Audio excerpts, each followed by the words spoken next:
Palestinians already have a country, it's Jordan. It's a matter of understanding history. People are overreacting because Trump proposed the idea of voluntarily relocating Palestinians from Gaza to neighboring Arab countries. The debate surrounding the Israel-Palestine conflict is deeply rooted in historical narratives, geopolitical decisions, and the complex identities of the people involved. In this video, I want to take you back in history and explores the historical sequences that shaped the present-day dispute, including the origins of Jordan, the creation of Israel, and the political shifts that led to the modern Palestinian identity. In 1920, as part of San Remo Conference, following the collapse of the Ottoman Empire after World War I, world powers convened at the San Remo Conference in 1920. The conference formalized the British Mandate for Palestine, intending to establish a Jewish homeland while maintaining Arab governance in other territories. In 1921, here is the background behind creation of Transjordan. Britain, without historical precedent or legal justification, separated 77% of the British Mandate of Palestine and created Transjordan, modern-day Jordan. This territory was granted to the Hashemite rulers, despite its demographic similarity to the lands remaining under British control. Today, over half of Jordan's population identifies as Palestinian, reinforcing the argument that Jordan already serves as a Palestinian state. 1947. UN Partition Plan. In November 1947, the United Nations General Assembly adopted Resolution 181, which recommended dividing the territory into two independent states, one Jewish and one Arab, with Jerusalem placed under an international administration due to its significant religious importance. The plan allocated roughly 56% of the land to the Jewish state and about 43% to the Arab state. In 1948, here's what happened between the Arab-Israeli War and Jordan's invasion. Israel declared independence in 1948. Neighboring Arab states, including Jordan, Egypt, and Syria, launched an invasion. King Abdullah of Jordan seized the West Bank and East Jerusalem, integrating these territories into his kingdom without recognizing them as a distinct Palestinian entity. This reinforces the idea that Jordan itself was considered the Palestinian homeland at the time.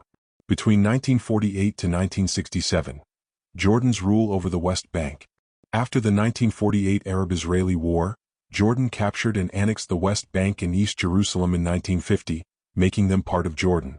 Jordan granted citizenship to Palestinians and controlled the area until 1967.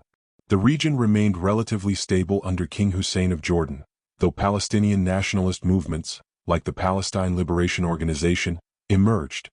In this part of the video, I also want to take you back to some of conflicts before the war. Arab-Israeli hostilities, 1948 to 1967. Since Israel's establishment in 1948, tensions with Arab states remained high. The 1948 Arab-Israeli War resulted in Israel's independence but left Palestine divided among Israel, Jordan, which is West Bank, and Egypt, which is Gaza Strip. Border clashes, Palestinian guerrilla attacks, and military buildups fueled hostility over the next 2 decades. Palestinian Fedayeen attacks, 1950 to 1960. Palestinian militants, Fedayeen, supported by Egypt, launched attacks from the West Bank, controlled by Jordan, and Gaza, controlled by Egypt. In response, Israel conducted military raids into these territories, increasing tensions. The Suez Crisis, 1956. Israel, Britain, and France invaded Egypt to take control of the Suez Canal, but were forced to withdraw due to US and Soviet pressure. Egypt's President Gamal Abdel Nasser emerged as a hero in the Arab world, strengthening his resolve against Israel. The road to war, May-June 1967. In May 1967, Egypt took several aggressive actions that led directly to war. Blocked the Strait of Tiran, cutting off Israel's access to the Red Sea, a casus belli for Israel. Expelled UN peacekeepers from Sinai, allowing Egyptian troops to move in. Massed 100,000 Egyptian troops in Sinai, signaling imminent war. Signed military pacts with Jordan, Syria, and Iraq, uniting Arab forces against Israel. Israel, fearing annihilation, launched a preemptive strike on June 5, 1967. In 1967, Israel defended itself against a coordinated Arab attack and successfully recaptured the West Bank and East Jerusalem from Jordan, as well as Gaza from Egypt. Notably, before this war, the term Palestinian was rarely used to describe the Arab population in these areas. Only after Israel's victory did a new Palestinian identity emerge, with claims to statehood within Israel's borders. There were no Palestinians, just Arabs. The Palestinian identity. Before 1967, Arabs living in the West Bank and Gaza identified primarily with their tribal and regional affiliations, not as Palestinians. The sudden shift in terminology appears politically motivated to delegitimize Israel's sovereignty. The following questions challenge the legitimacy of a historical Palestinian state. When was the country of Palestine founded, and by whom? What were its recognized borders? What was its official language, currency, and capital? Who was its leader before Yasser Arafat? Historical records fail to provide answers to these questions, highlighting that Palestine as a nation-state never existed in history. In the 1970s, Yasser Arafat attempted a coup in Jordan to overthrow the Hashemite monarchy and establish a Palestinian state. King Hussein's military response resulted in thousands of Palestinian deaths and the expulsion of tens of thousands to Lebanon. This event, known as Black September, highlights that Jordan itself was historically perceived as the Palestinian homeland. Egypt and Syria launched a surprise attack against Israel on Yom Kippur, hoping to regain lost territory from the Six-Day War. Israel repelled the offensive and retained control over the Golan Heights and the Sinai Peninsula, later returning Sinai to Egypt as part of the 1979 peace treaty. During the First Intifada, a Palestinian uprising against Israeli rule erupted in the West Bank and Gaza. This led to increased calls for Palestinian autonomy and the Oslo Accords, which granted limited self-governance to the Palestinian Authority.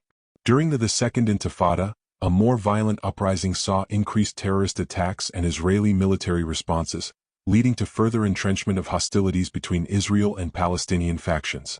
In this part of the video, I want to take you through the disengagement of Israel settlers from Gaza and West Bank settlements. On August 15, 2005, Israeli forces began evacuating settlers from 21 settlements in Gaza and 4 settlements in the West Bank. While some settlers left voluntarily, others resisted, leading to protests and violent clashes between settlers and Israeli security forces. Some settlers barricading themselves inside synagogues. Emotional scenes of families being forcibly removed by Israeli soldiers. The Israeli Defense Forces (IDF) dismantled all military bases in Gaza. Israeli homes, schools, and synagogues were demolished to prevent them from being used by militants. By September 12, 2005, the last Israeli soldiers had left Gaza, officially ending Israel's 38-year presence in the territory.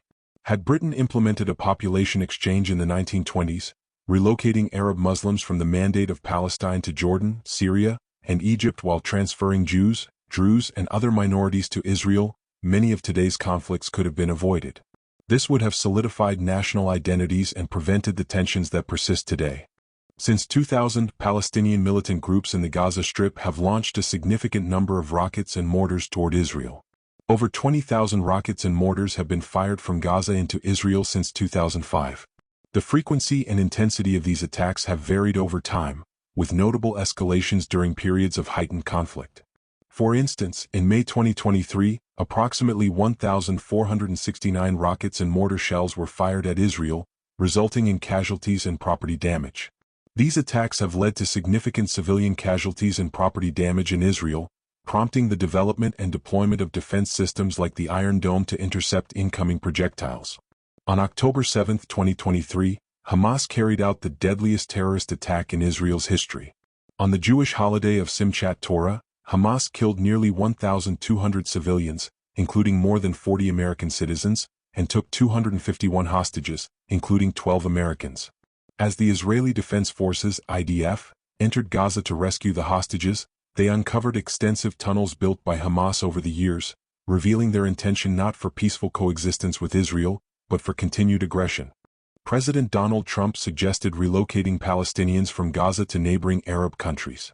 This proposal aligns with historical realities, as Jordan and Egypt already share ethnic and tribal ties with the Palestinian population. While controversial, it reflects a permanent solution to the failed two-state solution. The proposal would relieve the humanitarian crisis in Gaza by relocating civilians to stable Arab nations, reduce the need for continuous conflict over territorial claims, allow Israel to maintain secure borders while providing Arab countries with economic incentives to integrate Palestinians. It would acknowledge historical truths about Palestinian Jordanian identity, leading to a more sustainable solution. While controversial, Trump's plan reflects a pragmatic approach that acknowledges the historical and political realities of the region, potentially offering a more stable and peaceful future. I just don't want to call this proposal out-of-box thinking. It's brilliant and it will bring an everlasting, deserving peace to Israel and the Middle East.